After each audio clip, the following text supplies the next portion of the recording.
Hello everyone, welcome to knowledge plus. इस video में आज हम लोग ये जानने जा रहे हैं कि हिस्ट्री ऑप्शनल के साथ बीपीएससी की तैयारी कैसे करें। तो इसके लिए सबसे पहले हम बीपीएससी की वेबसाइट से सिलेबस डाउनलोड किए हैं और हम सीधे पहुंच गए हैं इतिहास के सिलेबस पे। यहाँ पे देख सकते हैं आपको 15 इतिहास लिखा हुआ है, इतिहास का कोड नंबर 15 है। तो सबसे पहले जान लेते हैं कि आखिर एक एग्ज़ाम में कितने क्वेश्चन आते हैं, हम लोग को कितने लिखने होते हैं। तो हम लोग को टोटल 6 क्वेश्चन लिखना होता है। 6 क्वेश्चन जो है उसको 2 सेक्शन में बांटा रहता है, सेक्शन 1 और सेक्शन 2। सेक्शन 1 से 3 क्वेश्चन, सेक्शन 2 से भी 3 क्वेश्चन। सेक्शन 1 2 पार्ट में बटा रहता है, भाग क और भाग ख। इधर भी भाग क और भाग ख इस तरीके से बटा रहता है। आप भाग क से 1 क्वेश्चन, ख से 2 क्वेश्चन या क से 2 क्वेश्चन, ख से 1 क्वेश्चन इस तरीके से लिख सकते हैं। सेम यहाँ कि क से 1 क्वेश्चन तो ख से 2 क्वेश्चन और क से 2 क्वेश्चन तो ख से 1 क्वेश्चन है। तो कुल मिलाकर आपको हर हाल में 6 क्वेश्चन लिखना है और एक सेक्शन से 3 क्वेश्चन लिखना है। 6 क्वेश्चन जो टोटल है वो 300 मार्क्स का होता है, यानी कि 50 नंबर का एक क्वेश्चन हुआ। टोटल मिलाकर 300 मार्क्स का क्वेश्चन हम लोग को मेंस में देना होता है। ऑप्शनल पेपर का 300 मार्क्स का पूरा क्वेश्चन होता है। 6 क्वेश्चन 50 मार्क्स पर क्वेश्चन। इसके लिए हम लोग को पूरी तरीके से 3 घंटे का टाइम मिलता है। 6 क्वेश्चन लिखने होते हैं, ठीक है। तो शुरू करते हैं आज का ये वीडियो। सबसे पहले देखते हैं कि सिलेबस क्या है, इसके बाद हम लोग बुक लिस्ट पर चर्चा करेंगे क्या पढ़ना चाहिए।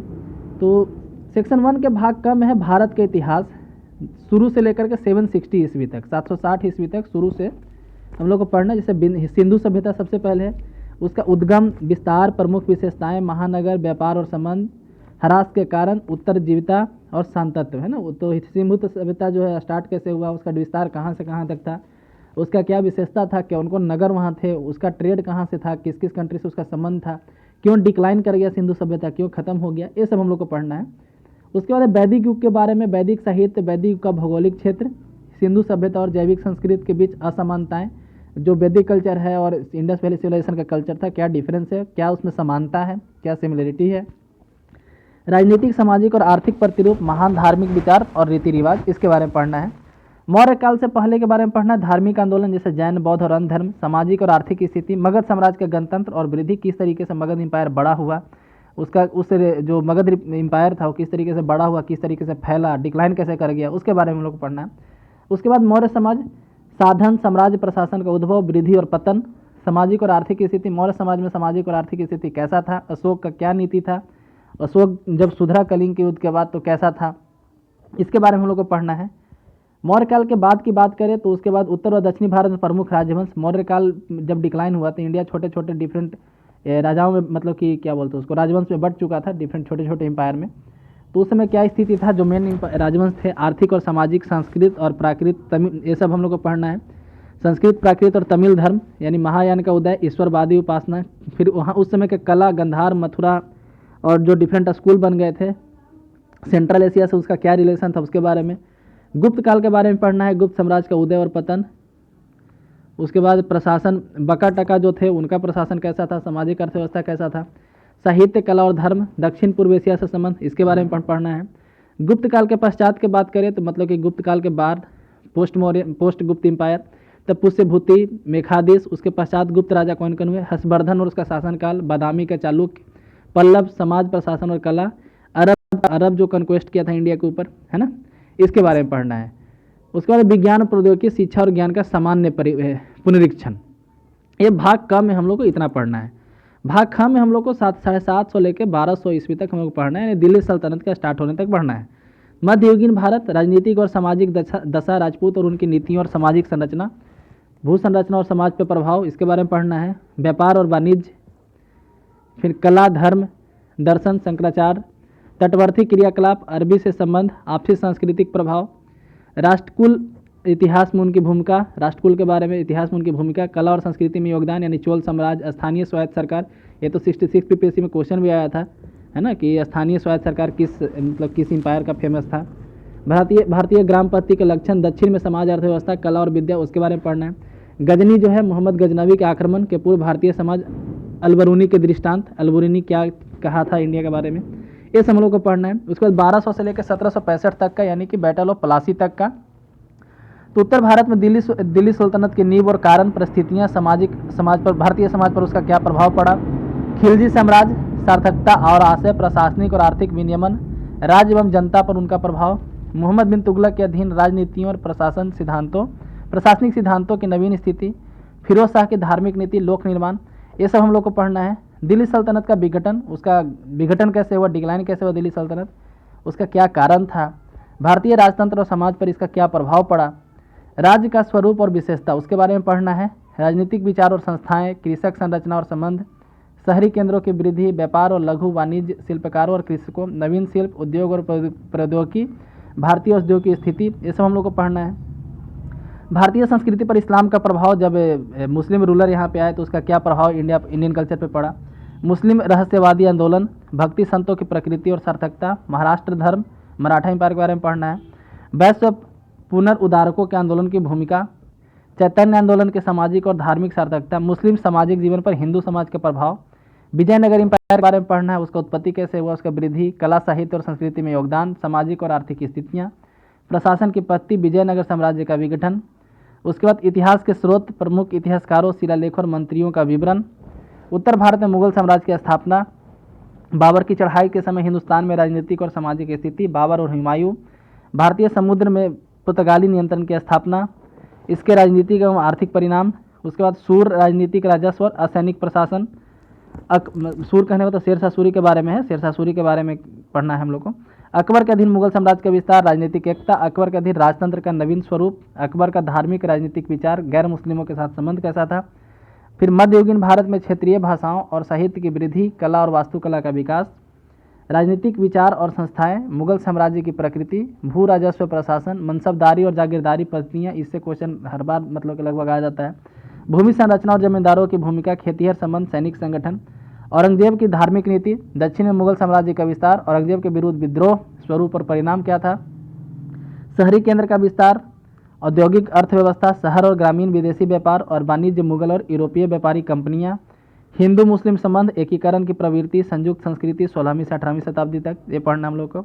शिवाजी का उदय, मुगलों के साथ उनका संघर्ष, शिवाजी का प्रशासन, पेशवा के बारे में 1707 से 61 तक, पेशवा के अधीन मराठी शक्ति का विस्तार, प्रथम 3 पेशवाओं के अधीन मराठा राजनीतिक संरचना, चौथा और सरदेशमुखी, पानीपत की तीसरी लड़ाई कब हुई थी बताइए कमेंट सेक्शन में, पानीपत का थर्ड बैटल कब हुआ था, हो सके तो तीनों बता दीजिए, फर्स्ट सेकंड थर्ड किसके बीच में और कब हुआ था, उसका क्या कारण था, प्रभाव, मराठा राज्य में संघ का आविर्भाव, इसकी संरचना और भूमिका, मुगल साम्राज्य का विघटन, नवीन क्षेत्रीय राज्य का आविर्भाव, ये सब हम लोग को पढ़ना है। तो इतना जो है सेक्शन 1 का है। सिलेबस आपको देखने में काफ़ी बड़ा लग रहा होगा, लेकिन है उतना बड़ा नहीं। ज्योग्राफी हिस्ट्री ऑप्शनल काफ़ी बढ़िया ऑप्शनल है, एक तरह से समझे, ये स्कोरिंग सब्जेक्ट है। यदि आपको हिस्ट्री अच्छा लगता है तो आप इसमें अच्छे मार्क स्कोर कर सकते हैं। तो सेक्शन 1 से कुल मिला के इसमें 3 क्वेश्चन रहेंगे, जिसमें सिंधु सभ्यता से लगभग हर साल एक क्वेश्चन रहता है, मौर्य काल से लगभग हर साल एक क्वेश्चन रहता है। ठीक है, तो ये सब कुछ इंपॉर्टेंट टॉपिक हैं, उस पर हम अभी चर्चा करेंगे। तो ये है इसके बारे में, मतलब कि सेक्शन 1। अब आते हैं सेक्शन 2 में। सेक्शन 2 में मेनली मॉडर्न हिस्ट्री, आधुनिक भारत 1757 से, यानी कि बैटल ऑफ प्लासी से, ठीक है, अब भारत के आज़ादी तक, ऐतिहासिक शक्तियों और कारक जिनकी वजह से अंग्रेज का भारत पर आधिपत्य हुआ, विशेषतः बंगाल, महाराष्ट्र और सिंध के संदर्भ में भारतीय ताकतों का प्रतिरोध, उनकी असफलताओं के कारण, राजवाड़ों पर अंग्रेजों का प्रमुख का विकार, उपनिवेशवाद की समस्याएं, प्रशासनिक ढांचे और नीतियों में परिवर्तन, राजस्व, न्याय, समाज और शिक्षा संबंधी परिवर्तन, ब्रिटिश औपनिवेशिक हितों में उनका संबंध, ब्रिटिश आर्थिक नीति और उनका प्रभाव, कृषि का वाणिज्यीकरण, ग्रामीण ऋणाग्रस्तता, कृषि श्रमिकों की वृद्धि, दस्तकारी उद्योगों का विनाश, संपत्ति का पलायन, जो आधुनिक उद्योगों के वृद्धि, पूंजीवादी वर्ग का उदय, ईसाई मिशनों की गतिविधियाँ, भारतीय समाज के पुनर्जीवन के प्रभाव, सामाजिक आर्थिक आंदोलन, सुधारकों के सामाजिक, धार्मिक, राजनीतिक और आर्थिक विचार और उनकी भविष्य दृष्टि, 19वीं शताब्दी के पुनर्जागरण का स्वरूप और उनकी सीमाएं, जातिगत आंदोलन के विशेषकर दक्षिण और महाराष्ट्र के संदर्भ में, आदिवासी विद्रोह विशेषकर मध्य और पूर्वी भारत में, उसके बाद आता नागरिक विद्रोह में 1857 का विद्रोह, नागरिक विद्रोह और कृषक विद्रोह विशेषकर नील बगावत के संबंध में, दक्षिण के दंगे और भोपाल के भोपला बगावत, तो यहाँ भोपला नहीं मोपला होना चाहिए था, वेबसाइट पे भी गलती देता है। उसके बाद भारतीय राष्ट्रीय आंदोलन के बारे में, उसका उदय कहाँ से हुआ, विकास, भारतीय राष्ट्रवाद के सामाजिक आधार, प्रारंभिक राष्ट्रवादियों और उग्र राष्ट्रवादियों की नीति और कार्यक्रम, उग्र क्रांतिकारी दल, आतंकवादी सांप्रदायिकता का उदय और विकास, भारत की राजनीति में गांधी जी का उदय, उनके जन आंदोलन के तरीके, असहयोग, सविनय अवज्ञा आंदोलन और भारत छोड़ आंदोलन, ट्रेड यूनियन और किसान आंदोलन, राजवाड़ों की जनता के आंदोलन, कांग्रेस, समाजवादी और साम्यवादी, भारतीय आंदोलनों के प्रति ब्रिटेन की सरकारी प्रतिक्रिया, 1909 से 35 तक संवैधानिक जो भी हुआ, 1909 का जो एक्ट आया था, 19 का जो 1909 ना, 1909 फिर 1919 फिर 35, ये सब जो एक्ट आया था उसके बारे में पढ़ना है। ठीक है, आज़ाद हिंद फौज उसके बारे में, नौसेना विद्रोह, भारत का विभाजन और स्वतंत्रता की प्राप्ति, इतिहास खत्म है ना। अब आता है विश्व इतिहास, जो चौथा सेक्शन आपका होगा। ठीक है, सेक्शन 2 का जो ख जो होगा, यानी कि चौथा सेक्शन बोल सकते हैं आप, उसमें वर्ल्ड हिस्ट्री से पूछा जाएगा।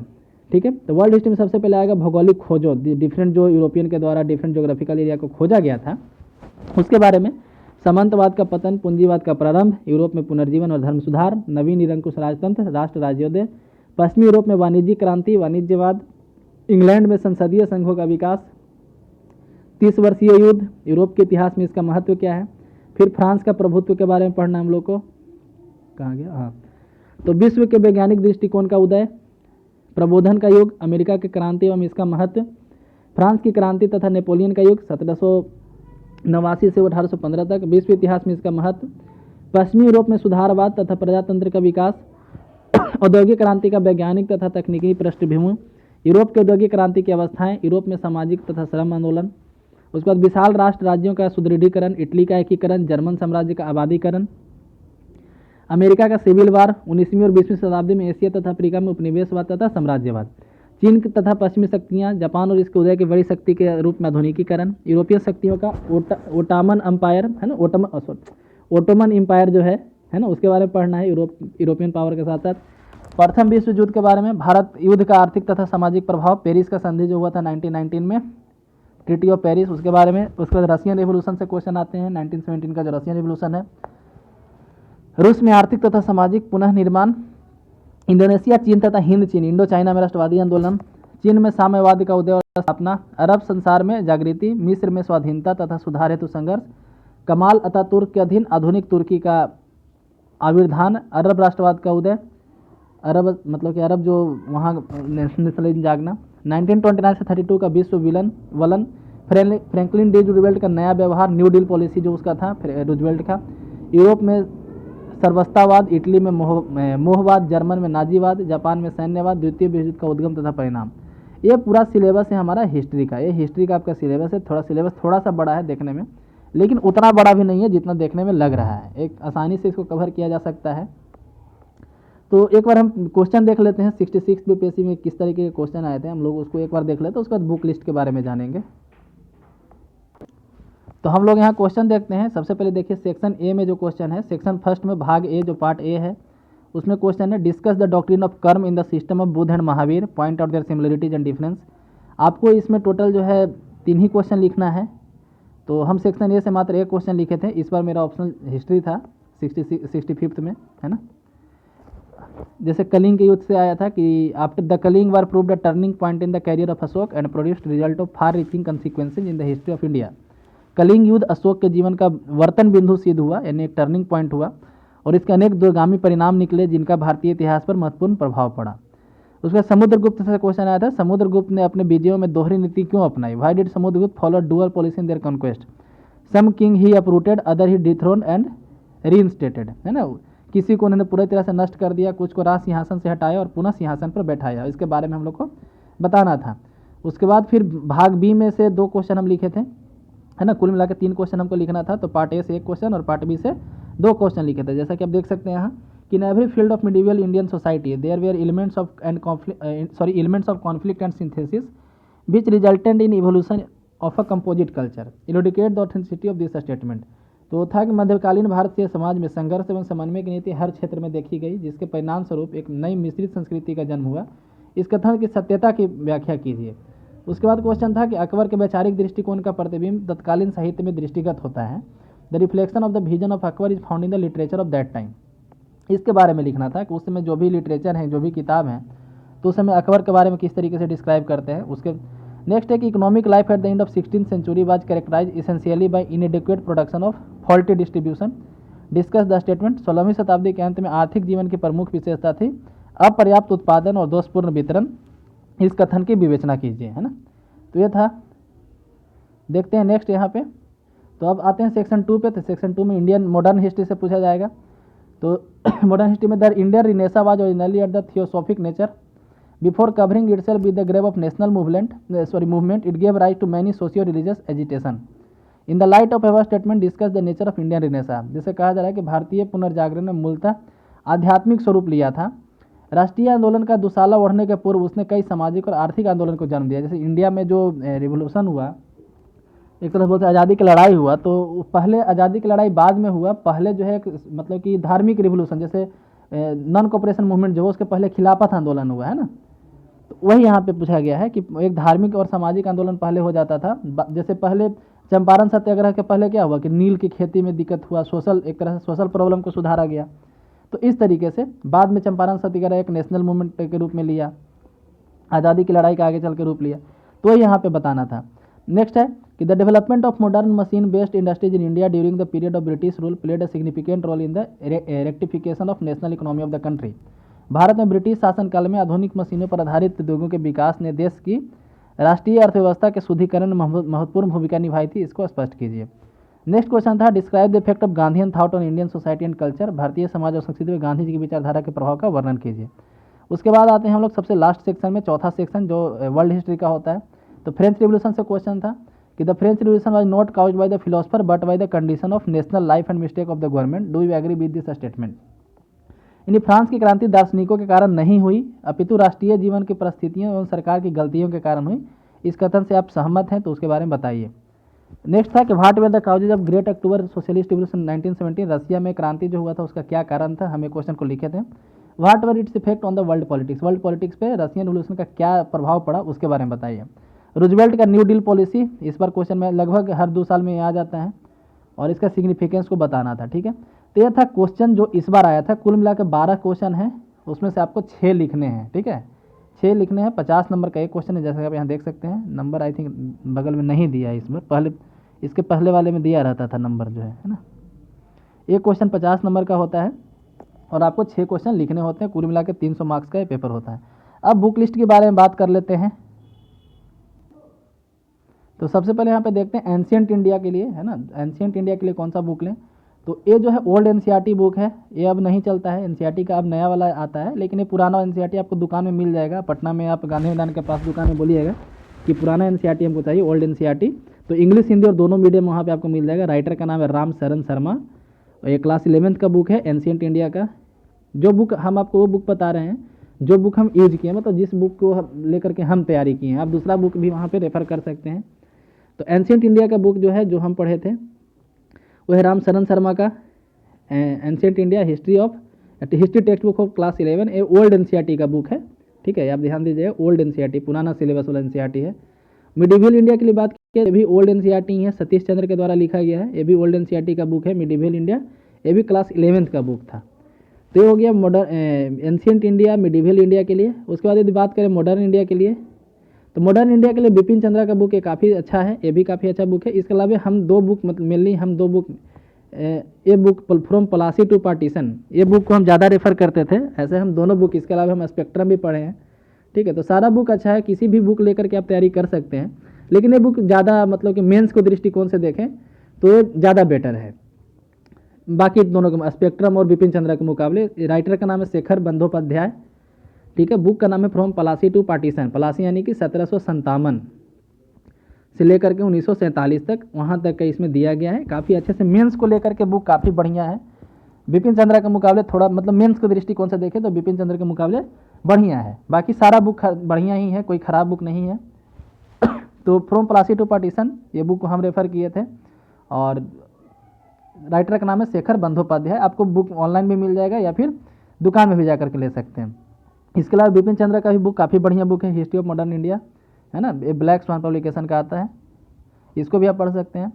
और वर्ल्ड हिस्ट्री के लिए MC ग्रो हिल का ये बुक है, कृष्णा रेड्डी द्वारा लिखा गया है। ये आपको मिल जाएगा दुकान में भी और ऑनलाइन भी। ये वर्ल्ड हिस्ट्री के लिए, वर्ल्ड हिस्ट्री जो है हिस्ट्री ऑप्शन के लिए सबसे सिंपल वाला सेक्शन है। जैसे हम भी देखिए उसमें 2 क्वेश्चन हम लिखे थे, तो ये काफ़ी सिंपल क्वेश्चन है। मतलब वर्ल्ड हिस्ट्री सबसे सिंपल सेक्शन है, कहने का मतलब ये है पूरे 4 सेक्शन में सबसे सिंपल वर्ल्ड हिस्ट्री हमको जहाँ तक लगता है, क्योंकि उसमें से बहुत क्वेश्चन रिपीट होते हैं, पुराने क्वेश्चन इसमें बहुत ज़्यादा आते हैं। तो वर्ल्ड हिस्ट्री के लिए आप ये बुक को रेफर कर सकते हैं। इसके अलावा यदि आपको दूसरा भी अच्छा लगे तो वो भी कर सकते हैं, ये मेरा सजेशन है। और देखिए किसी भी एग्ज़ाम को क्रैक करने के लिए जो उसका प्रीवियस ईयर क्वेश्चन होता है, PYQ जिसको बोल सकते हैं, प्रीवियस ईयर क्वेश्चन उसका रीढ़ होता है, एक तरह से उसका बैकबोन होता है। प्रीवियस ईयर क्वेश्चन जो है किसी भी एग्जाम का बैकबोन होता है। तो बीपीएससी के लिए प्रिपरेशन करने के लिए यदि जब आपका सफिशिएंट तैयारी हो जाए, पढ़ाई हो जाए, तो आप क्या कीजिए, प्रीवियस ईयर क्वेश्चन खरीदिए। क्वेश्चन बैंक मिलता है मार्केट में, इंग्लिश हिंदी दोनों मीडियम में मिलता है। और उससे फिर पुराने क्वेश्चन को बना करके देखिए कितना सॉल्व कर पाते हैं, कितने देर में लिख पाते हैं। मेंस के लिए सबसे ज़्यादा इंपॉर्टेंट हो जाता है यहाँ पे स्पीड बनाना, कि आप 3 घंटे में 6 क्वेश्चन को, सभी क्वेश्चन को अच्छे से लिख लेते हैं। ठीक है, तो इसी के साथ ये वीडियो समाप्त होता है। यदि अभी भी कोई डाउट है तो आप कमेंट सेक्शन में ज़रूर पूछिए। वीडियो को पूरा देखने के लिए धन्यवाद।